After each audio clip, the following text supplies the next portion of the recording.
Good morning everyone. Last lecture में हमने types of corrosion में fatigue corrosion and erosion corrosion को discuss किया था। In this lecture I am going to discuss atmospheric corrosion and underground corrosion. So first of all, what is atmospheric corrosion? It is a type of corrosion which occurs either due to the oxide film formation or due to the film breakdown on the metal surface. That means यह एक प्रकार का जंग है जो या तो oxide film निर्माण के कारण या धातु की सतह पर फिल्म के टूटने के कारण होता है। That is either due to the oxide film formation or due to the film breakdown on the metal surface. Now, the factors which greatly affect the atmospheric corrosion are the humidity, presence of impurities in the atmosphere, nature of corrosion products, and the presence of suspended particles in the atmosphere. That is the factors that is कारक जो atmospheric corrosion that is वायुमंडलीय जंग को बहुत प्रभावित करते हैं वे हैं नमी दैट इज ह्यूमिडिटी, वातावरण में अशुद्धियों की उपस्थिति that is presence of impurities in the atmosphere, संक्षारण उत्पादों की प्रकृति that is nature of corrosion products and the presence of suspended particles in the atmosphere that is वायुमंडल में निलंबित कणों की उपस्थिति। So, the atmospheric corrosion is very severe in ferrous metals. That is लौह धातुओं दैट इज फेरस मेटल्स में atmospheric corrosion बहुत गंभीर होता है। Hence, atmospheric corrosion is an electrochemical process whereby thin films of water are deposited on a metallic surface leading to wet corrosion. That is वायुमंडलीय संक्षारण that is atmospheric corrosion एक विद्युत रासायनिक प्रक्रिया है that is an electrochemical process जिससे पानी की पतली फिल्मों को एक धातु की सतह पर जमा किया जाता है जिससे वेट कोरोजन होता है। So finally, like all other corrosion, atmospheric corrosion is an electrochemical process which is controlled by oxidation and reduction reactions.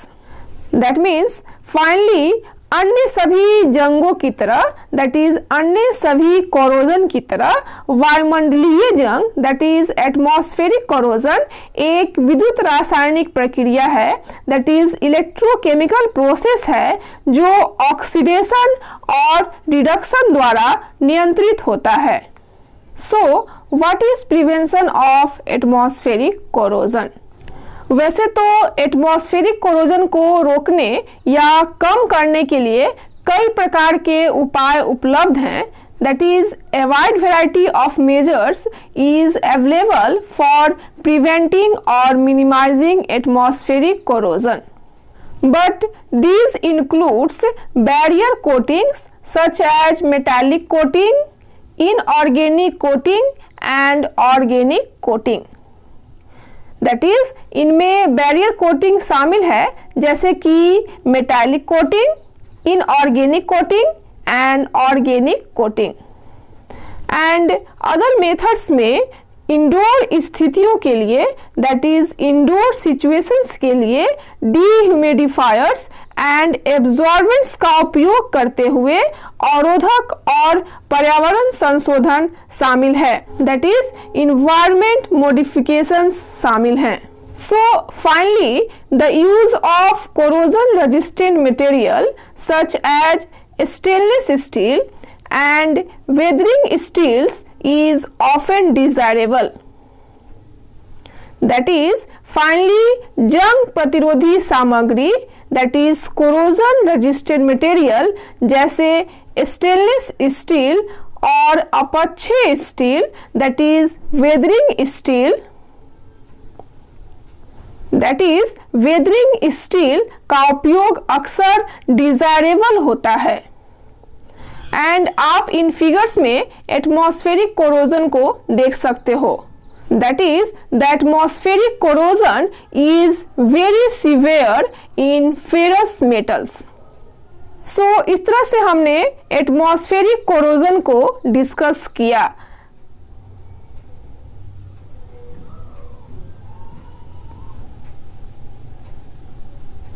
Now next one is underground corrosion. So what is underground corrosion? यह एक प्रकार का corrosion है जो पृथ्वी की सतह के नीचे दबे पाइपों में होता है। That is, it is a type of corrosion which occurs in the pipes buried under the earth's surface. And the underground corrosion depends upon the corrosive nature of the soil and may cause serious damage to materials unless some protective measures are taken.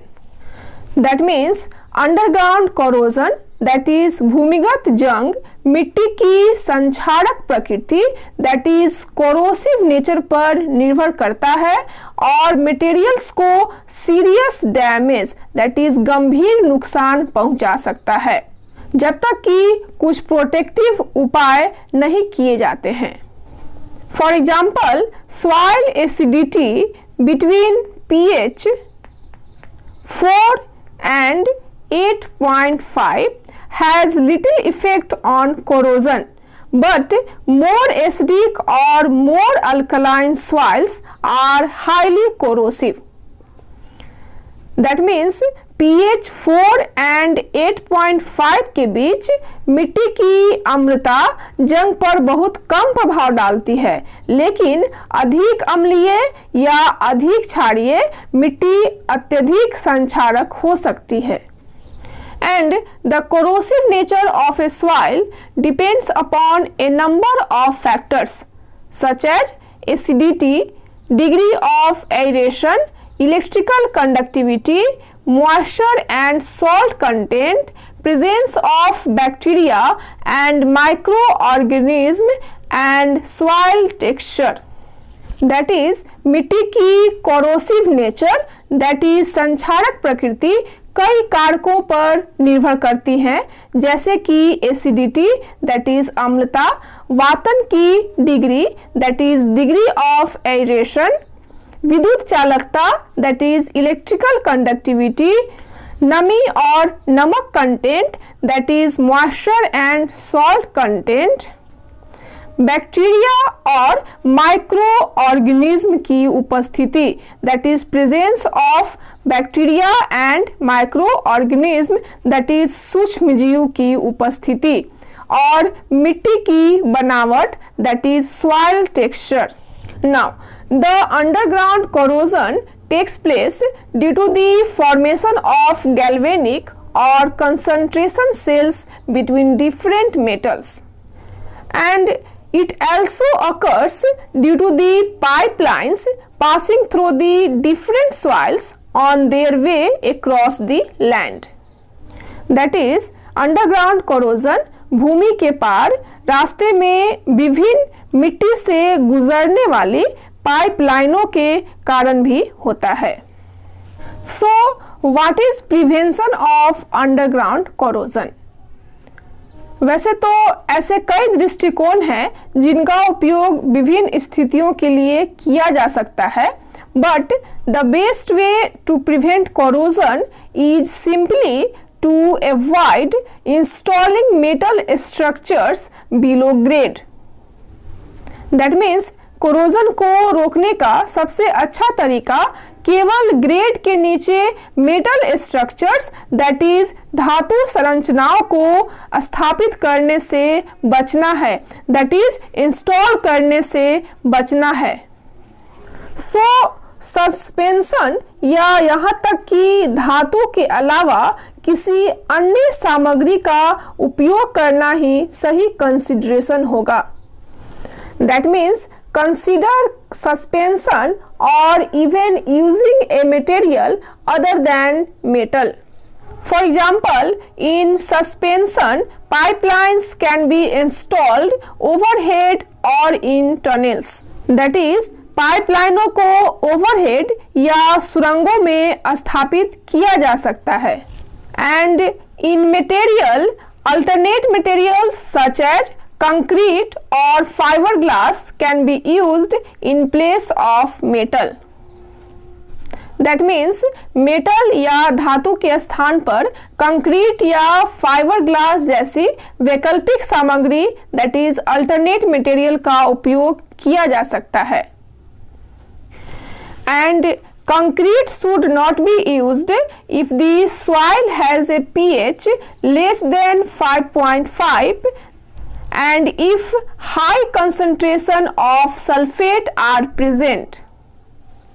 That is, यदि मिट्टी में pH 5.5 से कम है और यदि sulphate की high concentrations that is उच्च सांद्रता मौजूद है तो कंक्रीट का उपयोग नहीं किया जाना चाहिए.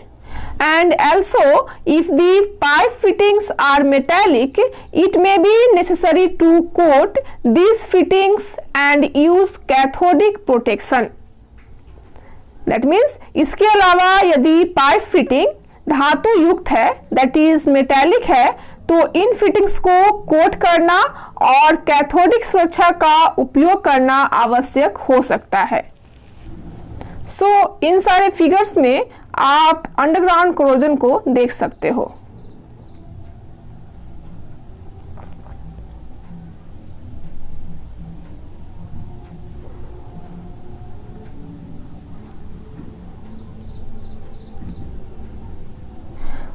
इस तरह से आज के लेक्चर में हमने atmospheric corrosion and underground corrosion को डिस्कस किया.